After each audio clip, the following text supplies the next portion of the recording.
अस्सलाम वालेकुम। उम्मीद करता हूँ आप सब खैरियत से होंगे।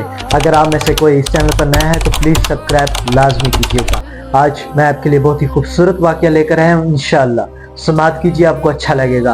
अगर अच्छा लगे तो प्लीज़ लाइक एंड शेयर लाजमी कीजिएगा। कि तारीख़ के अंदर तुर्की में एक ऐसे बादशाह गुजरे जिनका बहुत बड़ा नाम था, और उनके सल्तनत यानी कि दौरे सल्तनत के अंदर एक दफ़ा एक ऐसा वाक़या पेश आया जो कि हैरान कुन था। आपको आपके दरबार में लोगों ने आके बताया कि सल्तनत के अंदर दरख्तों की जड़ों में चूंटियां बहुत ज़्यादा हो गई हैं, तो आप कोई हुक्म सादर फरमाएं कि हम उनका कोई हल ढूंढ सकें।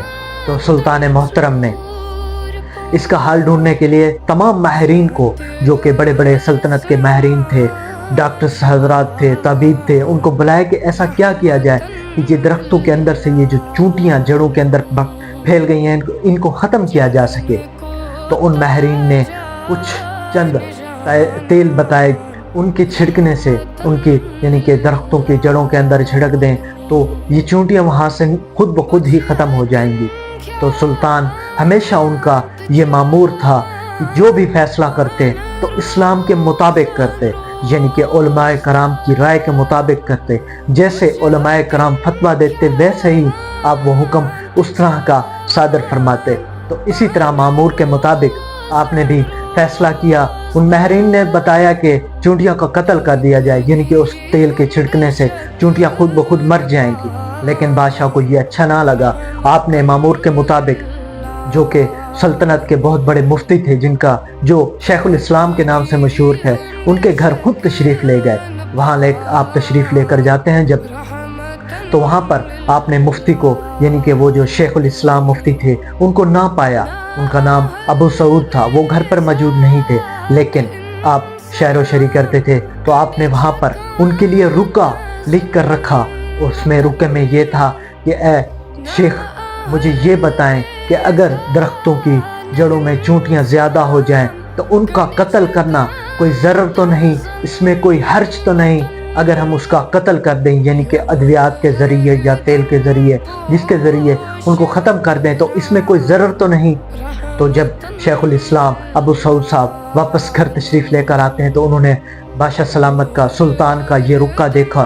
तो उनके जवाबन में आपने अर्ज़ किया कि अगर सल्तनत के अमूर जो हैं वो इस्लाम के मुताबिक हैं और एक इंसाफ के मुताबिक सल्तनत चल रही है, तो उसके मुताबिक चूंटियाँ जो हैं अपना हक खुद लेती हैं, वो अपने हिस्से का हक लेती हैं। उनको कत्ल करना जायज़ नहीं, यानी कि इस्लाम के मुताबिक अगर चूंटियों का कत्ल कर दिया जाएगा तो वो कत्ल में शामिल होगा।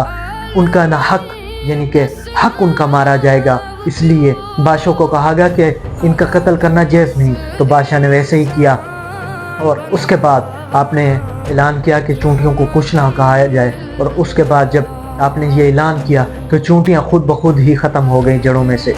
एक दफ़ा आप एक जंग के लिए निकले, ऑस्ट्रिया के शहर को फतह करने के लिए आप उधर से निकले, तो रास्ते में ही आपकी जान परवास कर जाती है। आप इस जहाँ से कूच कर जाते हैं। आप यानी कि वक्त आखिर आ गया और वह आप रास्ते में ही इस दारे फ़ानी से चले जाते हैं। तो जब आपके जिस्म अक़दस को, यानी कि आपकी मैयत को दोबारा इस्तांबुल लाया गया, तो आपके कफन दफन का इंतज़ाम किया गया और शाही प्रोटोकॉल भी दिया गया। उसके बाद जब आपके यानी कि आपको गुस्ल दिया जा रहा था, उसके बाद बादशाह सलामत का एक रुका मिलता है जिसमें वसीयत थी कि एक सदूक था, उसको मेरे साथ, एक सदूक को मेरी कब्र में रख दिया जाए। तो उलमा ये वसीयत देखकर हैरान रह गए कि इस संदूक के अंदर हीरे जवाहरात होंगे, क्योंकि बादशाह बहुत बड़े यानी कि सुनार थे, समझ लें। उस वक्त आप हीरा को तराशा करते थे, तो आप बहुत बड़े यानी कि हीरे को तराशने वाले भी माने जाते थे। आप बहुत ज़्यादा सोना भी बनाया करते थे, उसको भी तराशते थे। तो वो उलमा कराम सोच रहे थे शायद इसके अंदर हीरे जवाहरात हैं, तो ये कब्र के अंदर यानी कि हीरे जवाहरात को ज़मीन के अंदर दफन करना कोई अच्छी बात नहीं, अच्छा अमल नहीं। तो गोया ये फैसला हुआ कि इस संदूक को खोला जाए। जब खोला जाता है तो उलमाए कराम یعنی کہ شیخ الاسلام ابو سعود صاحب یہ دیکھ کر بہت حیران ہو جاتے ہیں کہ اس کے اندر تمام فتوے جو دیا کرتے تھے، جو مفتی کرام دیا کرتے تھے، اس کے اندر تمام فتوے تھے، اور اس فتوے کے بعد جو سلطان حکم صادر فرماتے تھے وہ اس کے اندر تھے۔ تو اس کا مقصد یہ تھا کہ اس کو ساتھ لے جائیں گے اللہ پاک کی بارگاہ میں، اگر کوئی سوال ہوگا تو اللہ پاک کی بارگاہ میں یہ پیش کروں گا کہ میں نے کوئی اسلام کے مخالف فیصلہ نہیں کیا، کیونکہ میں نے جو بھی آپ کے مفتی علماء کرام تھے، شیخ الاسلام تھے، ابو سعود صاحب تھے، انہوں نے جو بھی فیصلہ دیا اس کے مطابق میں نے فیصلہ کیا، گویا میں اگر مجھ پہ کوئی ضرر آئے تو میں ان کو یہ ثبوت کے طور پر پیش کر سکوں اللہ پاک کی بارگاہ میں۔ تو شیخ الاسلام ابو سعود صاحب نے جب یہ دیکھا تو آپ نے رو کر کہا کہ اے سلطان، آپ نے اپنے آپ کو تو بچا لیا، لیکن ہمیں کون بچائے گا؟ اگر کوئی اس طرح کا غلط فیصلہ ہو گیا تو ہم قیامت میں اللہ پاک کی بارگاہ میں اور حضور اکرم حضرت محمد صلی اللہ علیہ وسلم کی بارگاہ میں کیا منہ دکھائیں گے؟ اگر آپ کو یہ واقعہ پسند آئے تو پلیز لائک اینڈ شیئر لازمی کیجیے گا۔ دعا کرتے ہیں کہ اللہ پاک ہمیں حضور اکرم حضرت محمد صلی اللہ علیہ وسلم کے صدقے ہمیں اچھا حکمران عطا فرمائے، آمین۔ اگر آپ کو یہ ویڈیو پسند آئی ہے تو پلیز لائک اینڈ شیئر لازمی کیجیے گا۔ انشاءاللہ ملتے ہیں نیکسٹ ویڈیو میں، تب تک کے لیے اپنا خیال رکھیے، اللہ حافظ۔